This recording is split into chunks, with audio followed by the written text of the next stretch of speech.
Hello and welcome to the Year 9 Triple Science webinar on the 1st of February 2021. We're going to be looking at some of the things that caused a bit of a struggle last week. I'm moving on to a new idea and trying out a couple of things, seeing how they work. The first thing I want to say is we are introducing a Year 9 Science drop-in. So that is on Wednesdays at 10 past 2. So there is a link in the work document, the one that tells you where we recommend what you do and where the links to all the webinars are. There is now a link to a drop-in session. You don't need to sign up. You don't need to tell us you're coming. I'll be there. Ms. Wanstall might be there. There might be some other members of staff there for you to come in and ask a question. Maybe it's something about the work. Maybe you just want to come and say hello to your teachers. When you do that, it's at 10 past 2, so hopefully this is already sorted, but you must be dressed. You can't be in your pajamas if you're going to have your camera on. 10 past 2, hopefully you're still not in your pajamas at 10 past 2, but just to make sure that's really clear. You don't have to stay for the whole time. We're going to be there for 45 minutes. So you just drop in, ask a question, get some help, and then leave when you're done. So that's available to you if you need additional help. So please, if you need any help finding that link, post in your Google Classroom and your teacher will help you find that link. Okay, so we're going to have a look at some things today, starting with going back. So let's get this shared. Okay, so recap of what we're going to be doing, things to do, the work this week, very similar to what we did last week. There's going to be exam questions and a big question on the Google Slides. There's going to be a Google form quiz. There's responding to any of the feedback your teacher's given you, and there's an extension activity, which we will get onto in a minute. Suggested timetable there again, but again, if you're finding this work is taking longer than you've got, then please let your teacher know so that you can get credit for having put in that effort. Okay, so first thing I want to do is maybe a bit of a poll from the last session. So just to see, when bonds are broken in a chemical reaction, what happens to the energy? Is it taken in?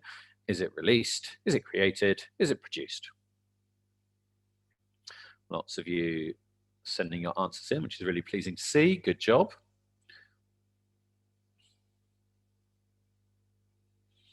So you might remember Miss Wanstall having a bond, and that bond, in order to break that bond, to break a bond like that, you've got to put energy in. It's really hard, and I'm putting loads of energy in to break that bond. So when you're breaking a bond, it takes energy in. Now, a lot of you are confused about that. We're going to go over that. It's going to be a key idea that we're going to be looking at the first part of this webinar. Okay, so 74% of you saying energy gets released. Well, we're going to get to that. Let's have a look at the second one. Second one, what about when bonds are made? What happens to the energy? You might remember from this one, you might remember Miss Wanstall, instead of breaking a bond, making a bond.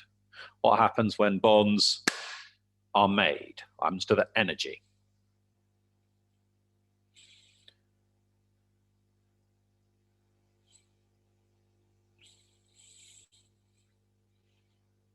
Okay, lots of you answering here.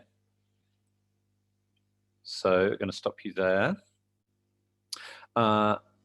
So we've got the largest number of people saying that energy is going to be released. I think that's, you've got that right.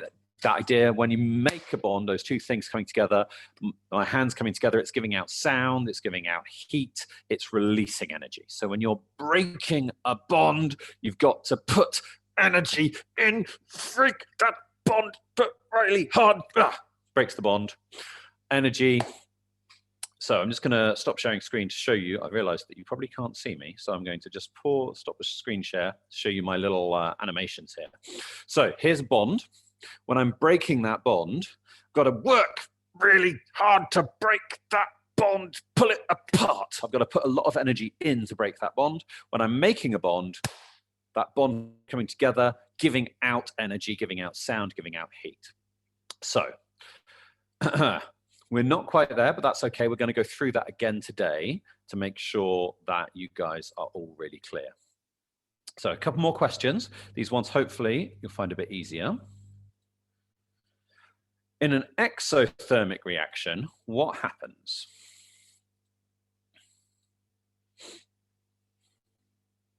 Do the surroundings get warmer? Do the surroundings get cooler? Do the chemicals get warmer? Do the chemicals get cooler?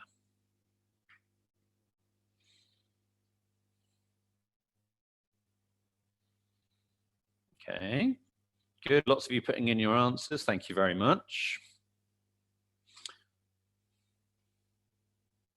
Let's give you a little bit longer. Okay, really good to see most of you getting that right. The surroundings get warmer. Some of you saying the chemicals get cooler, and you might think that. We're going to look into that a bit more detail today. The energy of the chemicals goes down, but that's a potential energy, not a kinetic energy. The chemicals themselves aren't actually getting colder. They are having less energy in them. But we're going to look at that in more detail in a minute. So let's have a look at the fourth one then. What about in an endothermic reaction? What's going on in an endothermic reaction? If you got the last one right, hopefully you're going to get this one right. We just talked a little bit about it.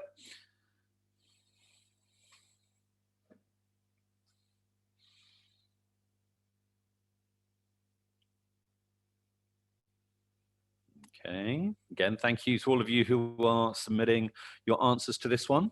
Now up to 73 people, wonderful.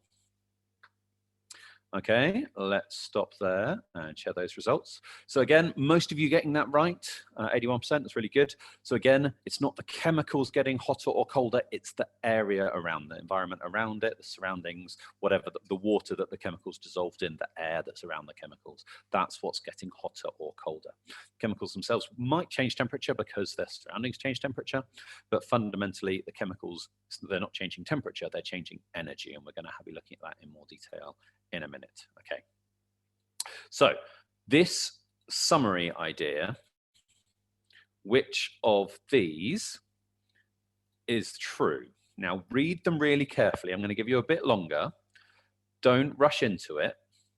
Which of these is true about the amount of energy being released making bonds, or released breaking bonds, or taken in making bonds, or taking in breaking bonds? Make sure you get those the right way round.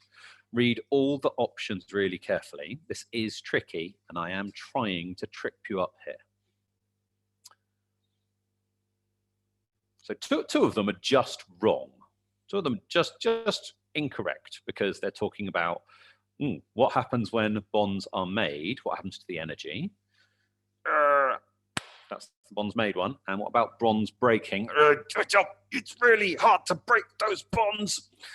Make sure, try not to choose one of those that's just clearly factually wrong. Sir, could you possibly read the options, as part of it's cut off apparently? Okay, I'm sorry to hear that part of it is cut off. The first option is more energy is released making bonds than is taken in when bonds are broken. Second one is more energy is released when bonds are broken than is taken in when bonds are made.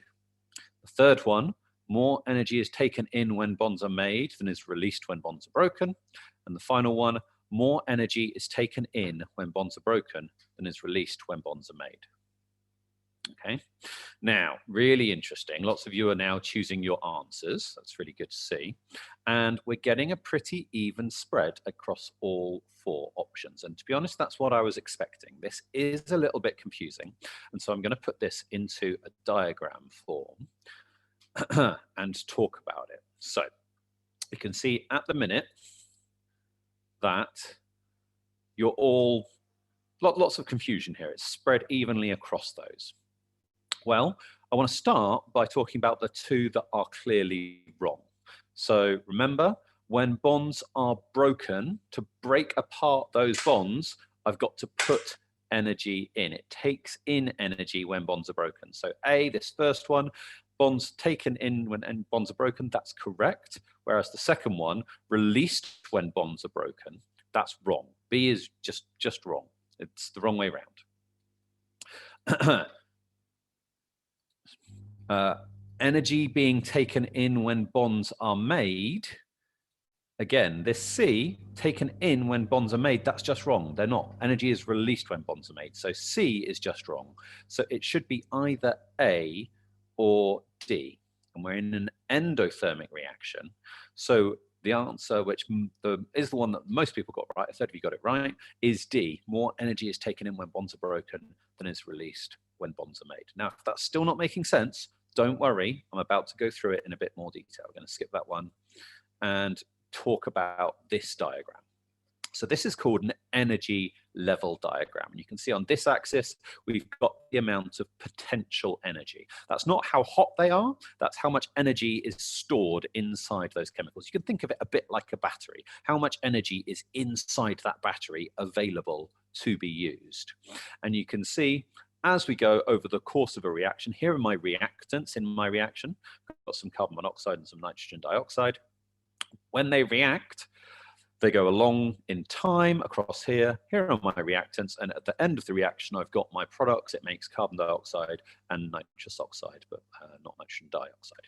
So we've got a chemical reaction here, and here is the amount of energy that is potential energy available in the chemicals before they react, and here is the amount of energy in the chemicals after they react.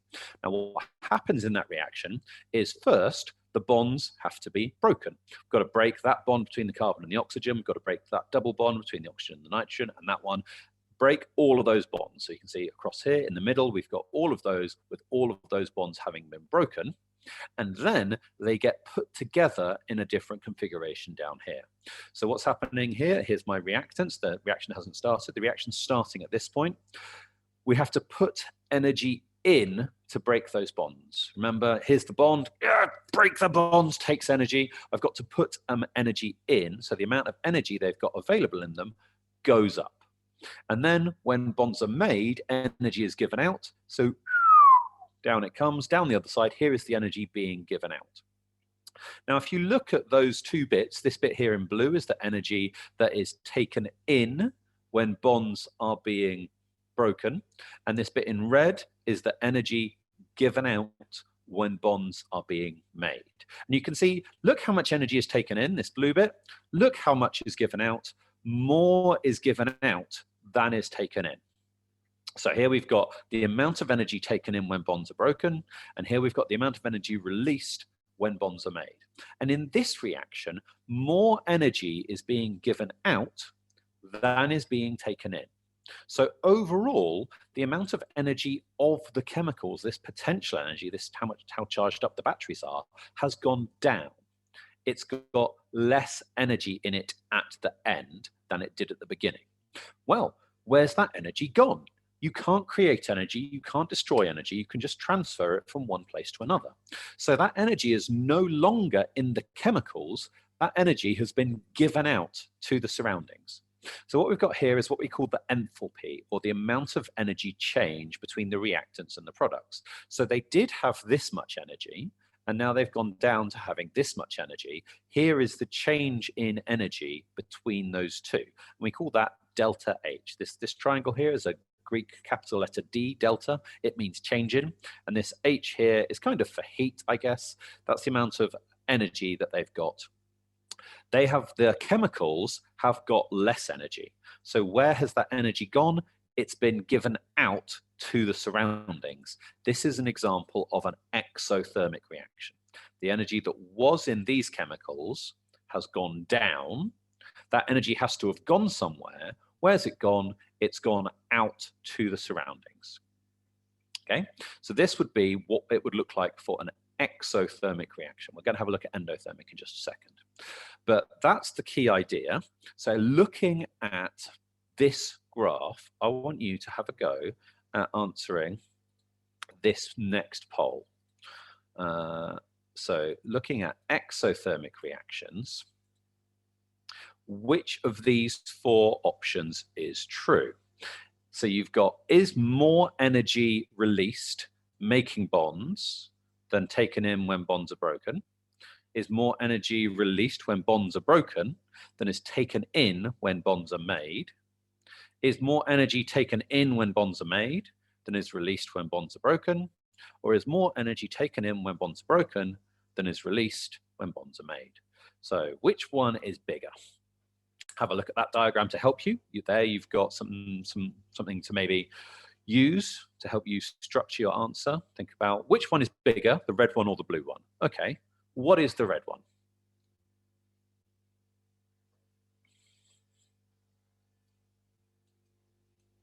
Okay, thank you. Lots of answers coming in. Again, this is a bit more complicated, so taking your time over it is absolutely fine.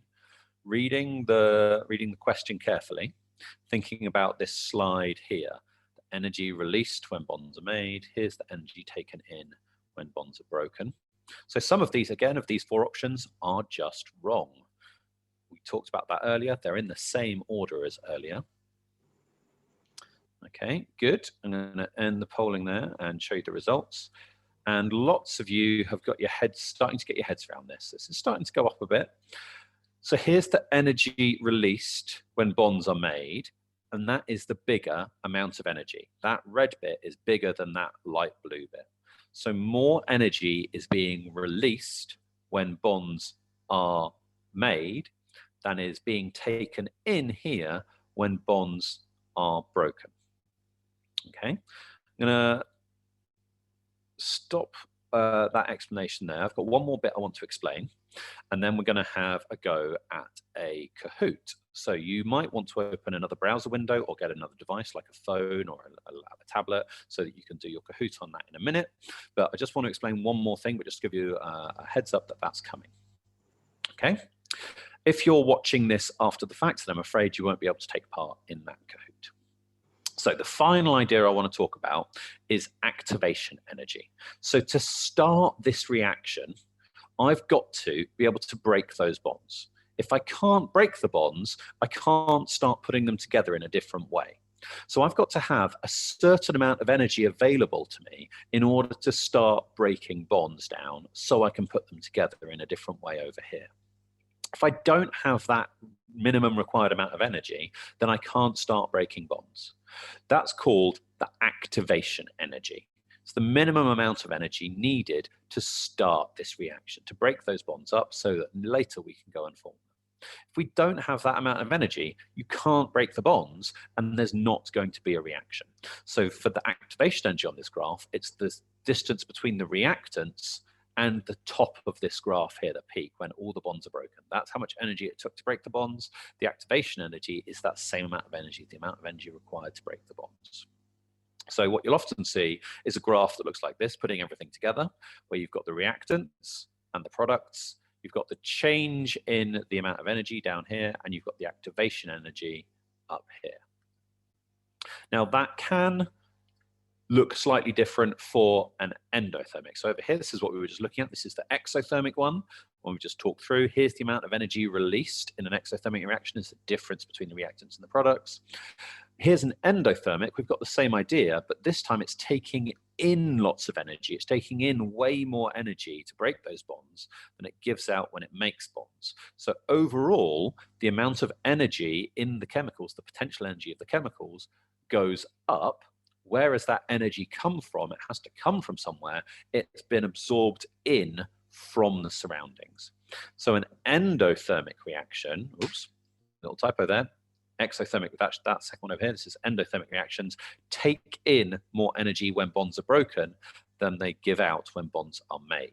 That means the overall energy of the chemicals goes up. That energy has to come from somewhere. That's the environment. That's why the environment gets less energy. It gets taken in. So the enthalpy, the change in energy for the chemicals, is positive. Can you see the amount of energy in the endothermic, the amount of energy goes up, whereas here in the exothermic, the enthalpy is negative. The amount of energy stored in those chemicals goes down. Okay. We're going to have a go now at the Kahoot.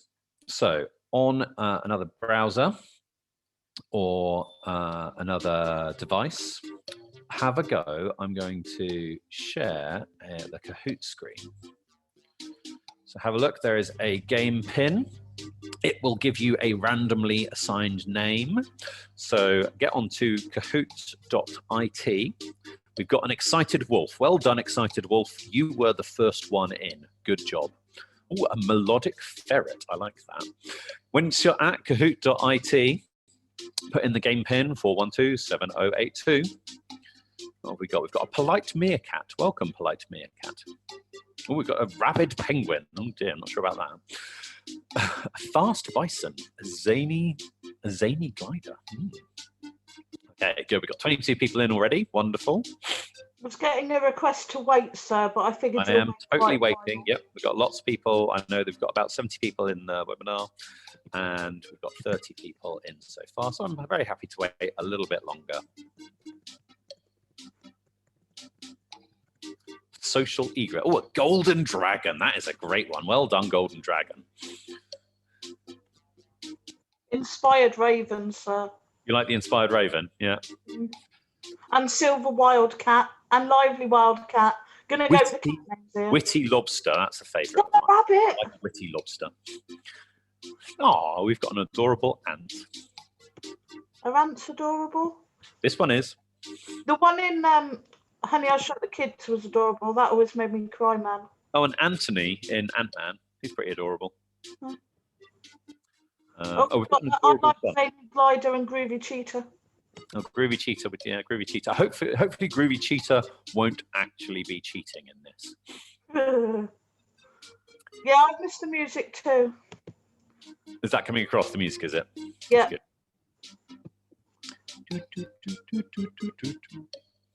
Okay. A little bit longer, but we're going to start very soon. We've got 58 of you. That's absolutely fantastic. Oh, we've got a fan of Marvel here, sir. Well, good, because we're going to be doing a little bit of Marvel versus Capcom later, as long as there's time. Okay. So we're going to start. I'm not getting any more people coming in, so I'm going to start. Right. Exothermic and endothermic reactions. So the first question, in an exothermic reactions, which of these is true? Heat energy is taken in, heat energy is released. There is no heat exchange, temperature decreases.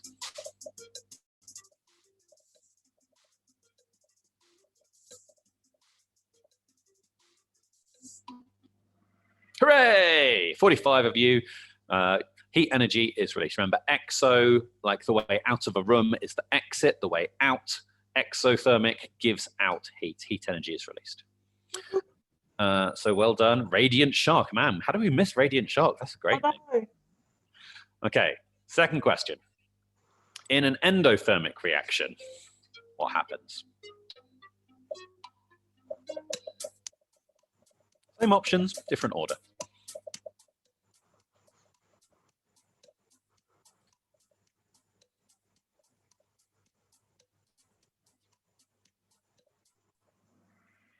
Ah, good. So 50 people, heat energy is taken in. I think there might have been a few misclicks there. There is no heat exchange. I think that might have been a misclick. Okay, good job. And we've got Magic. How did we miss Magic Dingo? Come on, that's a great name. Okay, third question. Is photosynthesis exo or endothermic? Come on, my lot, we've done this.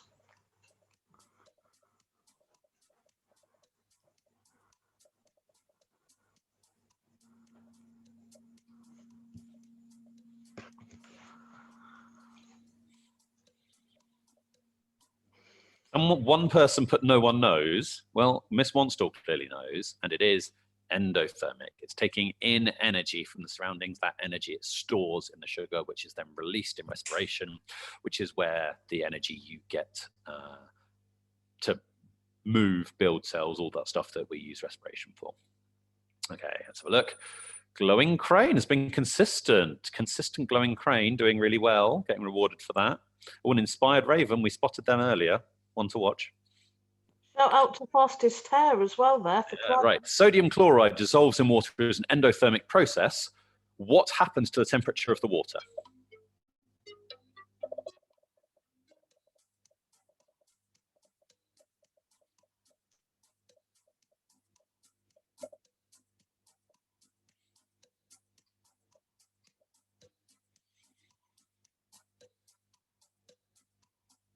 Okay, good.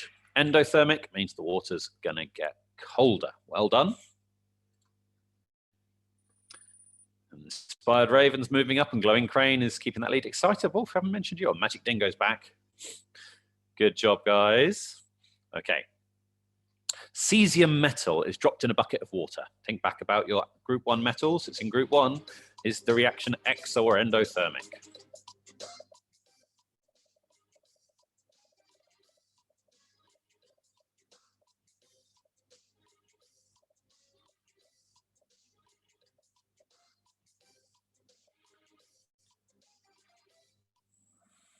Good. Yeah, that is a seriously exothermic reaction. If you've ever seen a video of the people on Brainiac blowing up bathtubs, it's very, very, very exothermic.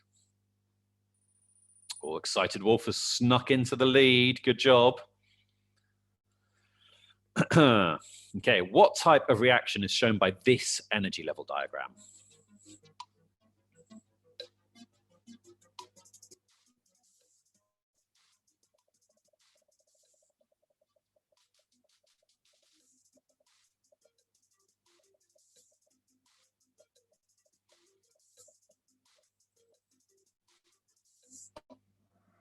Okay, right. Let's have a look at this diagram again. So we've got here the amount of energy taken in when the bonds are being broken. Here's the amount of energy given out when bonds are made. And you can see overall, the energy of the chemicals goes down. If the chemicals energy has gone down, where has that energy gone? It's been given out to the surroundings. So this is an exothermic reaction.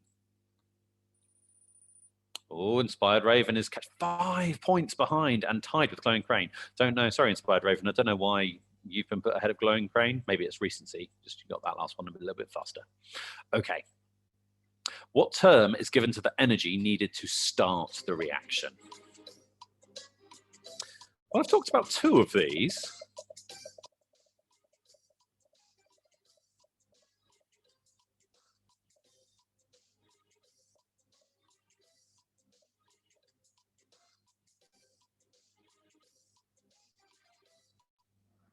Good.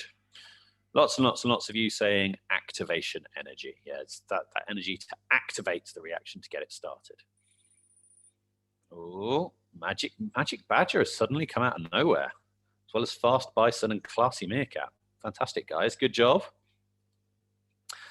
Right, what is the symbol given to activation energy? Now, I didn't make a big deal out of this, but it was on the graph I showed you earlier.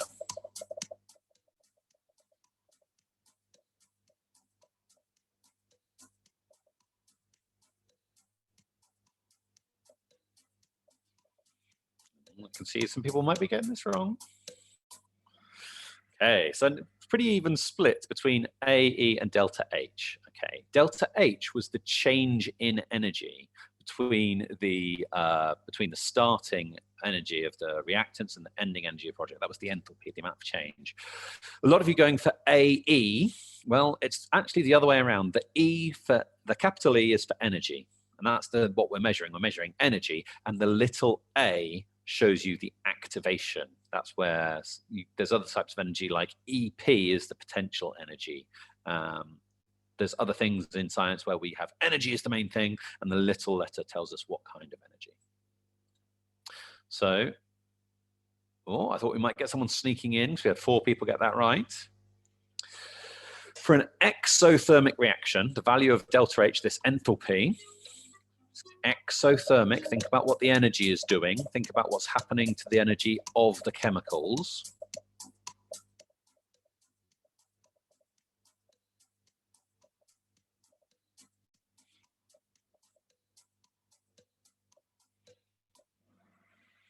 Okay, good. The energy has gone down.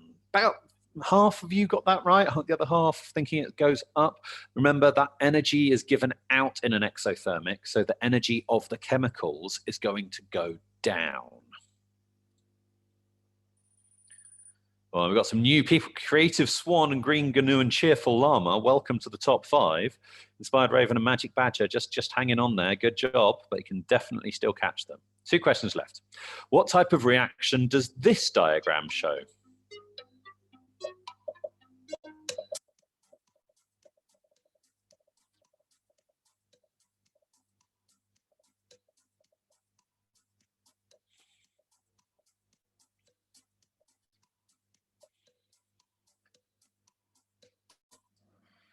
Good. Most of you spotting there, it's endothermic. The energy of the chemicals has gone up. Where has that energy come from? It has to have taken it in from the surroundings. It's taken in all this energy and it's only given out that much. So overall, the amount of energy is going up of the chemicals. Where's that energy come from? The surroundings. The surroundings have to get colder. They have to give that energy to the chemicals. Right, last question. Let's have a look. Okay, Inspired Raven is still at the top. Let's see if anyone can catch them. For an endothermic reaction, the change in H, change in energy, the enthalpy is always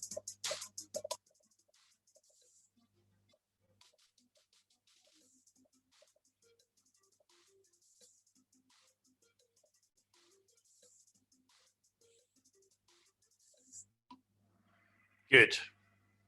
Really beginning to get your head around it. Last time we asked this sort of question, it was kind of 50-50 split.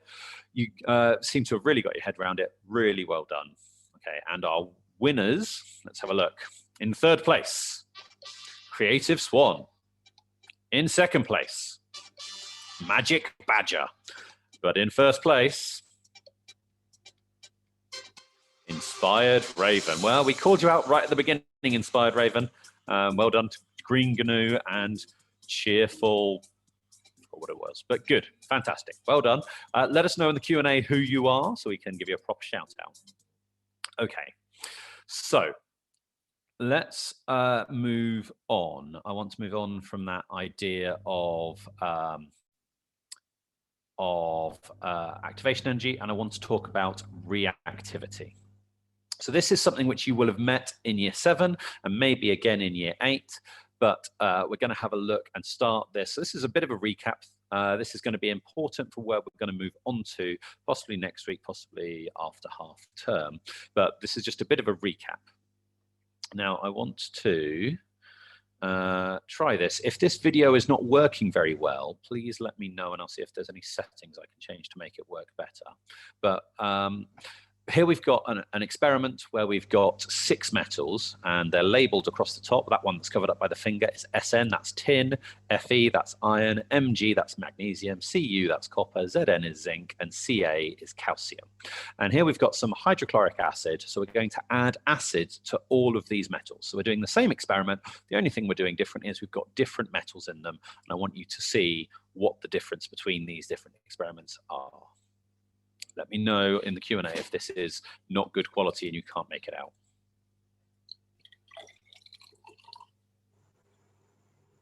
That's the tin. So they've added the acid to the tin. Here's some bits of iron. A little bit laggy, sir.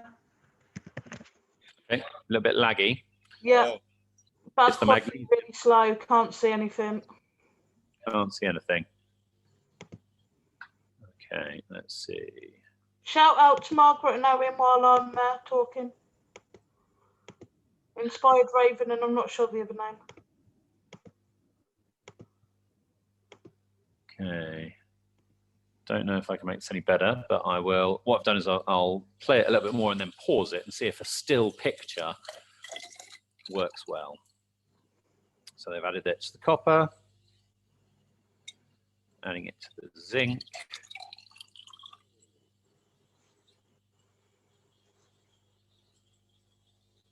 And finally, they're going to add it to the calcium.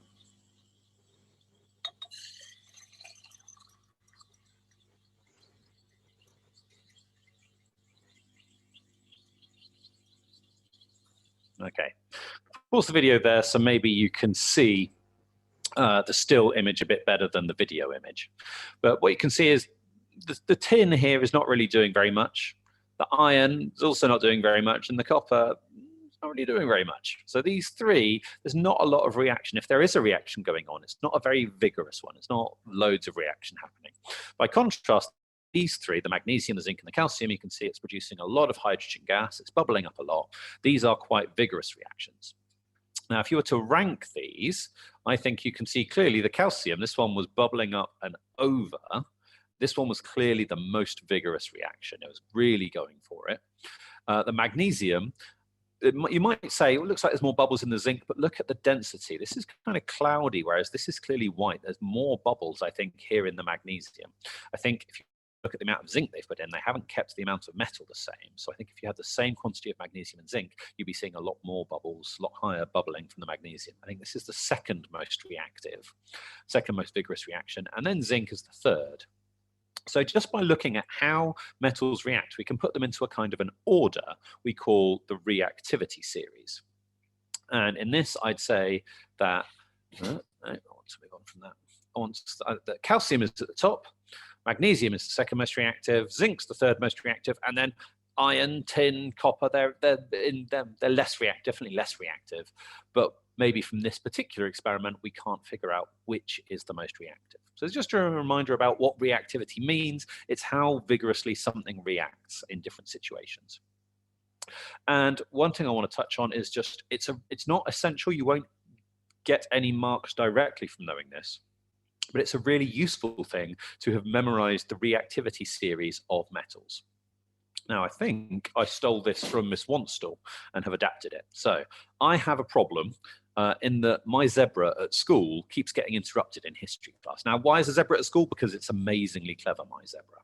But they keep getting interrupted, and when they get interrupted when their phone rings, they start grunting, and that disrupts the whole lesson. So I've got a simple message: please stop calling my amazingly clever zebra in history class she grunts. So now that is a... cut off a little. Sorry, miss? There you go, it's cleared now. The bottom was cut off a little.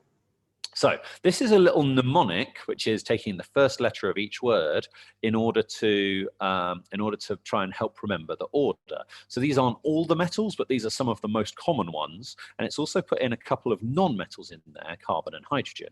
So P for please, potassium, S for stop, sodium, C for calling, calcium. So this is from the most reactive, potassium, down to the least reactive, gold. And again, there's a song which looks like won't work because the last video wasn't very good. So we will have to put that in your Google Classroom for you. But there is a good song, which this, my friend, is a song about metals, which again has got those in the right order to help you remember the order of the reactivity series. Now, I'm going to ask you in a minute, we're going to do a little battle. So what I'd like to do is just take a moment on a piece of paper or on a new browser, open up a Google Doc, and I want you to just take a note of those. Either the please stop calling my amazing clever zebra in history class she grunts, or potassium, sodium, calcium, magnesium, aluminium, carbon, zinc, iron, hydrogen, copper, silver, gold. Maybe you want to do a screenshot and then just drop that into a document, but I want you to have access to that list of reactivity in a minute, because we're going to be taking that and using that to apply to some chemical situations. So I'm going to give you a minute or two while I see if I can make the video work so that I can play you a quick song. It's only a minute or two. But so I'm going to pause that.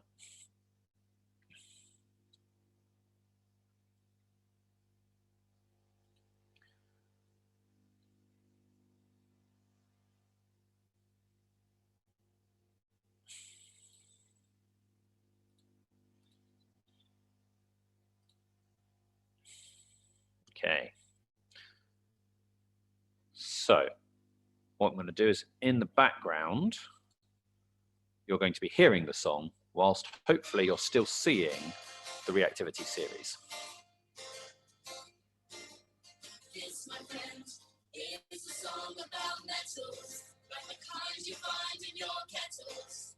But most the least reactive, because oxygen's quite attractive.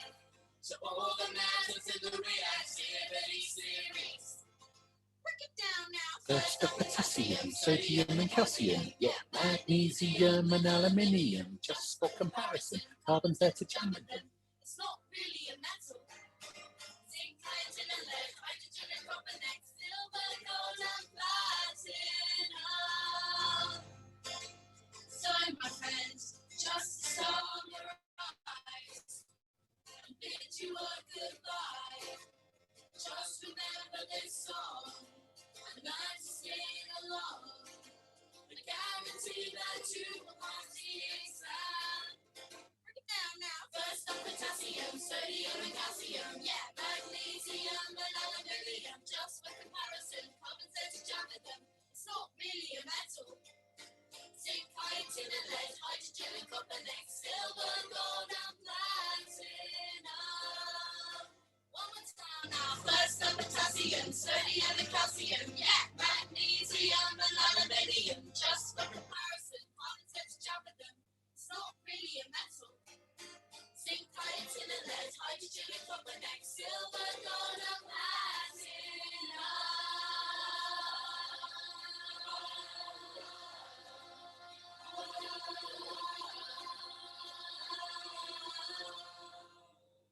That was bad for me. I forgot to read for the last platinum. Okay, so that's just a quick song. Nope, stop. To remind you, some of you will have heard that before, but that order of the reactivity series is a really useful thing to have in your head. And again, this is an idea which you will have met hopefully in year 7, and this should hopefully be a reminder, but this idea of displacement. Displacement, you can think of displacement as replacement. It's when a less reactive metal reacts with a more reactive one in a compound, and that more reactive metal displaces, kicks out, takes the place of that less reactive. So to show that in a diagram here, here's my more reactive metal, and here is my less reactive metal. So this A, being more reactive than B, is taking B's place in a compound with this non-metal C. So let's imagine this is sodium and calcium, and this is chlorine. So we've got calcium chloride reacting with sodium.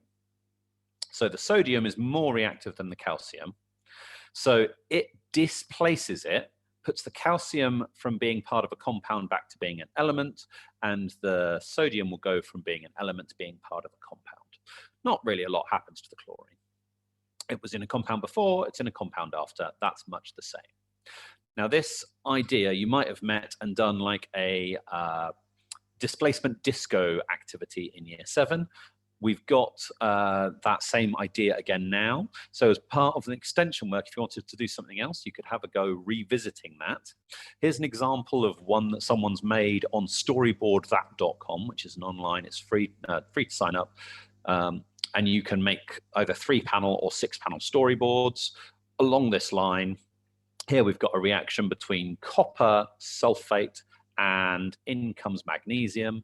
Magnesium being more reactive, the sulfate ends up with the magnesium and the copper ends up by themselves as an element. So something you can have a go at later if you wanted, but to take this idea of reactivity and apply it to displacement reactions, I've got some fights to go on.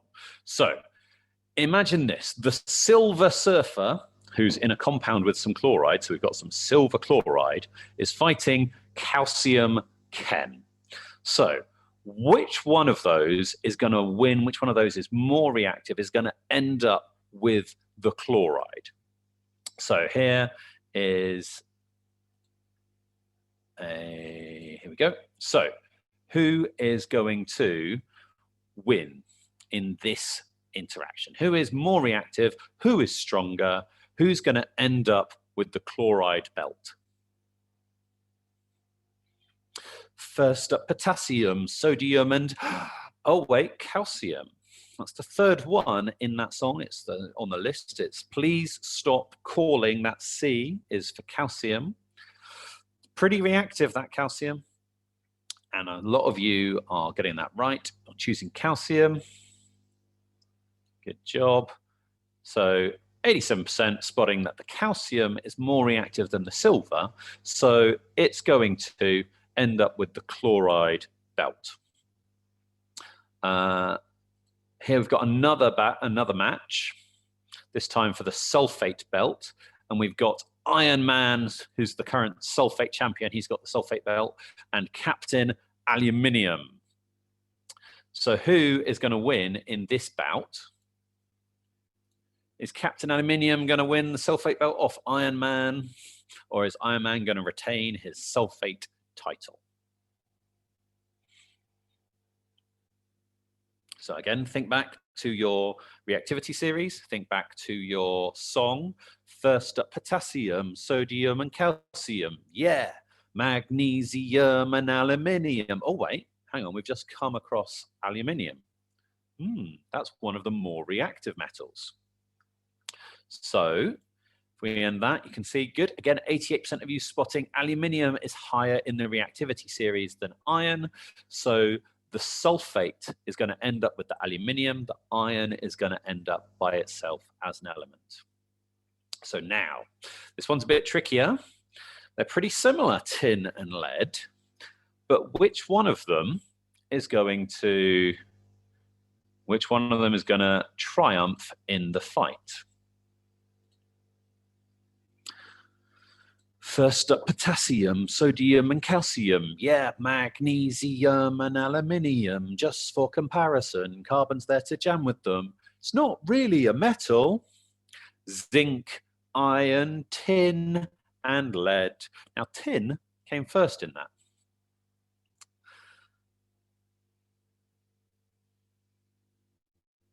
So lots of you, now that I've given you a refresher of that middle bit of the chorus of the song, spotting tin, zinc, iron, tin and lead, hydrogen and copper, then silver, gold and platinum. We've got a weird black box thing happening on the screen.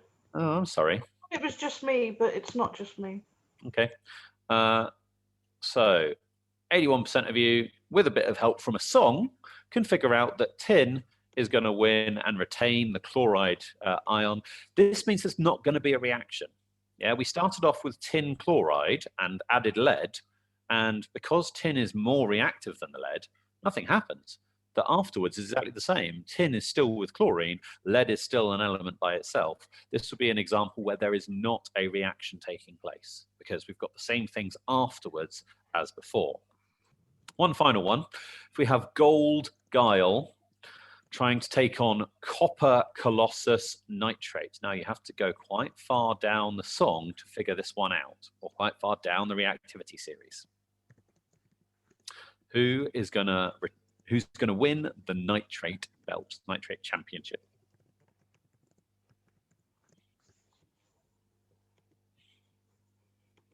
Have a look back at your reactivity series if you need to.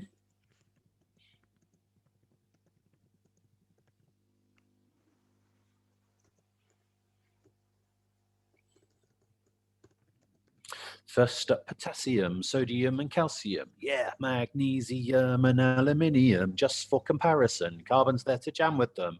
It's not really a metal. Zinc, iron, tin and lead. Hydrogen and copper. Then silver, gold and platinum. So copper comes in the reactivity series before gold. It's more reactive. It is going to, as 92% of you identified, it's going to win the nitrate belt. It's going to keep that nitrate ion. This is going to be another example where there's not actually a reaction happening. Gold was started off by itself. It's ended by itself. Copper started with the nitrate ion. It's ended with the nitrate ion. Nothing's happened. There has been no chemical reaction happening. I've just put a lump of gold in some copper nitrate. Okay. Hopefully that was already stuff that you knew or did know back in year 7, and this is refreshed a little bit. We're going to come back and do more on this another time, but we are running out of time, so I wanted to just quickly remind you what we're going to be asking you to do. There are some questions in a separate document which will go on your Google Classroom, which start off with ones for you to have a go at yourself. These first 3 you'll be having a go at yourself, and then self-marking. I haven't put the answers here. And then this question, this 4-mark question, there are no answers, and you need to submit that, and your teacher will mark and have a look at it. So I think this is a really good one. Write down everything that this word equation tells you about this reaction. We've got magnesium plus zinc oxide making magnesium oxide and zinc. Now this links directly back to this idea of a reaction happening. We want you to talk about reactivity. We want you to talk about what's happening to the oxygen. We want to be using keywords like displacement. Have a go at that. So a reminder, what we want you to do this week, rewatch this webinar if you need to, complete the exam questions and mark them yourself. Complete the big question that I just showed you, submit that. Have a go at the Google Forms quiz when that's available on your Google Classroom. Respond to any teacher feedback, and that extension we talked about of having a go at making your own displacement disco storyboard, something like that. There is, again, there'll be a file which will be going up in your Google Classrooms, which will provide some help and support structure and giving you some ideas of the kind of things you should be included in that. We'll hang around for a second now if there's any more questions, but if you are happy and you've understood everything, then you are very welcome to leave. If you would like to ask a question or you want to just stick around for a bit and listen, then you're very welcome to do that too. Okay, So, just in answer to those things, I think slides are going a bit blurry because it happens sometimes, but they won't be blurry in your classroom. yes. Why are things more reactive? If you think back to our electron structures, and when we did that, if you remember, group 1 have 1 electron in the outer shell, so they're eager to lose that. That makes them really, really reactive, and so forth. Don't know if you wanted to add anything to that answer, sir? Yeah, it's just about how easily, particularly all metals are trying to lose electrons to get full outer shells. And it's just a question of how easy do they find it to lose those electrons. So that links directly back to what Ms. Swanstall was saying about group 1 metals, finding it very easy. They're only losing 1, it's far away, and there's all that electron shielding going on as well. So it's all about how easy the metals find it to lose those electrons, and that links directly to their electronic structure and how the electrons are arranged and the electrostatic forces that they're experiencing from the nucleus. Carbon, hydrogen, they're in there because of chemical reactions that happen. We haven't got there yet as to why we would use carbon or hydrogen, so don't worry about it too much, but they are important and they are there for a reason. So, I mean, if you took carbon and reacted it with, let's say, iron oxide, you want to know, is the oxygen going to end up with the carbon, or is the oxygen going to end up with the iron? And if you look at your Reactivity series, you'll be able to predict that. So carbon isn't itself a metal, but it does sometimes take part in these displacement reactions. Are there any more questions, my lovelies? I see about 30 of you lleft. Do So, feel free to go if you wish. If you want to ask a question, please do. My hand raised. No, there we go. But otherwise, have a lovely Monday. Don't forget the drop-in session on Wednesday. If any of this isn't making sense, if you're still struggling with bond energy calculations, for example, or you want to go through the ionic and covalent structures stuff that we did a couple of weeks ago, very welcome to come and drop in. If you've got any of those questions that are still unanswered and you're still struggling with, that's what that session is for.